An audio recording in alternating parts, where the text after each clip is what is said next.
Welcome to Outside the Loop. Yes, this is Chicago's almost above ground audio magazine. I am Mike Stephen. It is wonderful to be here with you today for show number 969. And what we do here on the program is take a look at local issues and topics that don't always get mainstream media attention. Chicago's own Anthony Williams, founder of Second Glance Productions, is gaining national recognition as he recently headed to Washington, D.C. for the 16th Annual World Music and Independent Film Festival. His latest film, Thicker Than Blood, explores themes of identity, family, and faith within the Black and LGBTQ+ communities. He's been nominated for 6 awards and continues to showcase the power and depth of Chicago-based storytelling on the national stage. We could check out secondglanceproductions.com.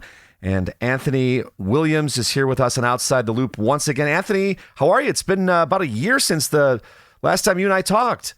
What's up, Mike? Yeah, it has been about a year or so. I'm glad to be back. Thanks for having me. Well, it's great to talk to you again. Lots of good things happening in your world, which is always great to hear. So let's just remind folks what you're all about here. You founded Second Glance Productions back in 2009. Remind us what you set out to do with this. Well, actually, I founded Second Glance Productions, in 2009, but it was in North Carolina. I ended up bringing it here to Chicago when I relocated. And we're all about making sure that we can find the heart in people's story and connect that to the world. And what we mean by that is really just being able to create a space to tell stories from marginalized voices, particularly the LGBTQ and the Black community voices. And a lot of our projects often focus on themes of either faith, holistic healthcare, and that means spiritual, sexual, emotional, physical, and the other health, mental health. That's the other one. That's an important one. Very important, very much so.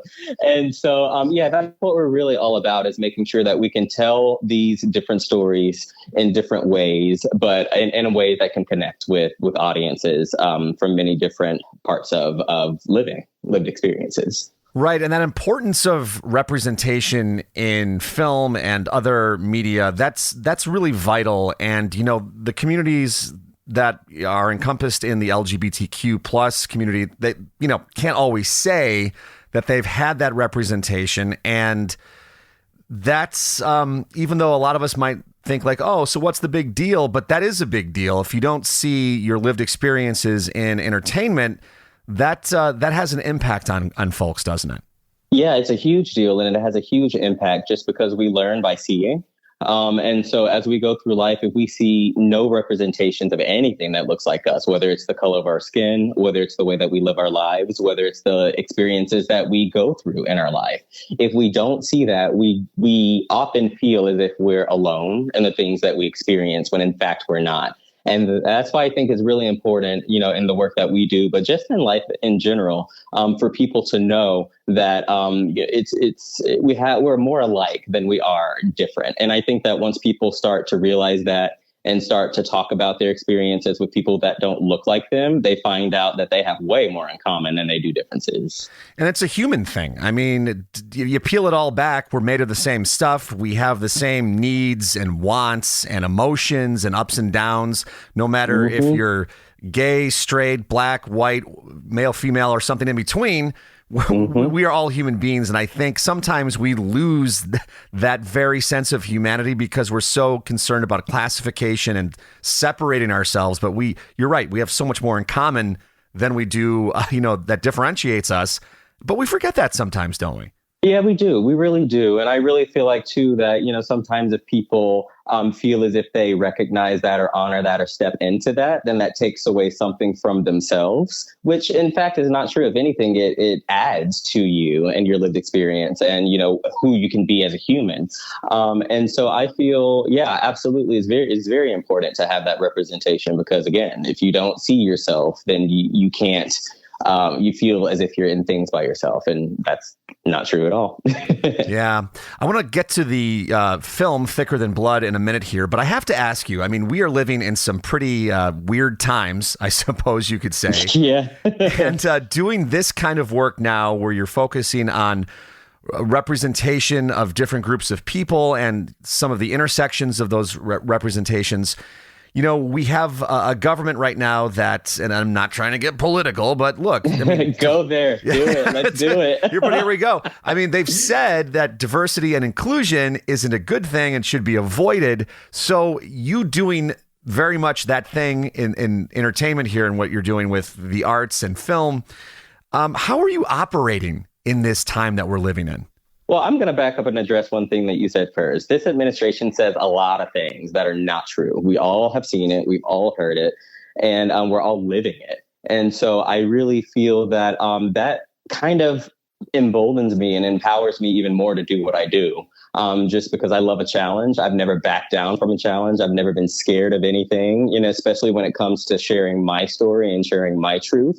And then when I recognize that there are a lot of other people who experience the same thing that I've gone through, then I, recognize that I'm not in a silo. So everything that I do is not only just to express who I am as an artist, but it's also aimed to really help people get through what they're going through, because where we're living right now, it is just hard to wrap my brain around the things that we're experiencing in this moment. And the fact that this administration is coming after literally everybody that does not look like them or believe the same things that they do, like everything that this administration is saying, is pushing toward is nothing what this country is about. This country was not founded on any of the ideologies that this administration is pushing. And so I think that it warrants even more of a fight to hold on to the things that we have, hold on to our rights, pretty much. I mean, honestly, it's what it is.